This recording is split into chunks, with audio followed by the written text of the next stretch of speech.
ಎಲ್ರಿಗೂ welcome to my channel.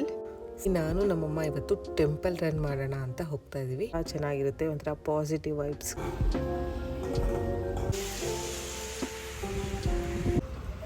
ದೇವಸ್ಥಾನಕ್ಕೆ ಹೋದ್ವಿ ಅಷ್ಟೇ. ಇಲ್ಲಿಂದನೇ ಎಲ್ರು ಕೈ ಮುಕ್ಕೊಡಿ, ದೇವ್ರು ಎಲ್ರಿಗೂ ಒಳ್ಳೇದು ಮಾಡಲಿ. ಮಾಗಡಿಯಲ್ಲಿರೋ ತುಂಬಾ ಜನಕ್ಕೆ ಗೊತ್ತೇ ಗೊತ್ತು.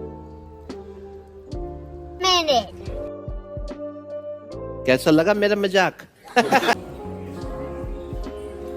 ಅಂದರೆ ಸ್ನ್ಯಾಕ್ಸ್ ಹಾಕ್ತಾ ಇರ್ತಾರೆ, ತರಕಾರಿಗಳನ್ನೆಲ್ಲ ಮಾಡ್ತಾ ಇರ್ತಾರೆ. ಇಷ್ಟು ನನಗೊಂದು ಮೇಕ್ ಓವರ್ ಶೂಟ್ ಇತ್ತು ನನ್ನ. ಸೊ ಇವನೇ ನಮ್ಮ ಲಿಟಲ್ ಕೃಷ್ಣ, ಇವನು ಹೋಗ್ತಾ ಇದ್ದ. ಅಷ್ಟರಲ್ಲಿ ಇವರಿಬ್ರು ಸೇರ್ಕೊಂಡು ಏನೋ ನೋಡ್ಕೊಂಡು ಹೋಗೋದಕ್ಕೆ ಬಂದ ನಮ್ಮ ಲಿಟಲ್ ಕೃಷ್ಣ. ನನ್ನ ಮೇಲೆ ಆಣೆ ಇಟ್ಟಳು.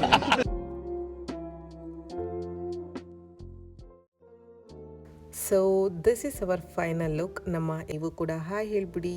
ಹೊರಗಡೆ ಹೋಗಿ ಫೋಟೋಶೂಟ್ ಮಾಡ್ಸೋಣ ಅಂತ ಪ್ಲಾನ್ ಮಾಡ್ಕೊಂಡಿದ್ವಿ, ಬಟ್ ನಾವು ಒಂದು ಸಾಹಸನೆ ಮಾಡಿದ್ವಿ ಅಂತ ಹೇಳ್ಬೋದು. ಅವ್ರು ಒಂದು ಹೇಳ್ತಿದ್ರೆ ಇವನೇ ಒಂದು ಪೋಸ್ ಕೊಡ್ತಿದ್ರು. ಪ್ಲೀಸ್ ವ್ಲಾಗ್ ಇಷ್ಟ ಆದರೆ ಸಬ್ಸ್ಕ್ರೈಬ್ ಮಾಡ್ಕೊಳ್ಳಿ. ನಾನು ಮತ್ತೊಂದು ವ್ಲಾಗ್ ಜೊತೆ ಸಿಗ್ತೀನಿ. ಬಾಯ್.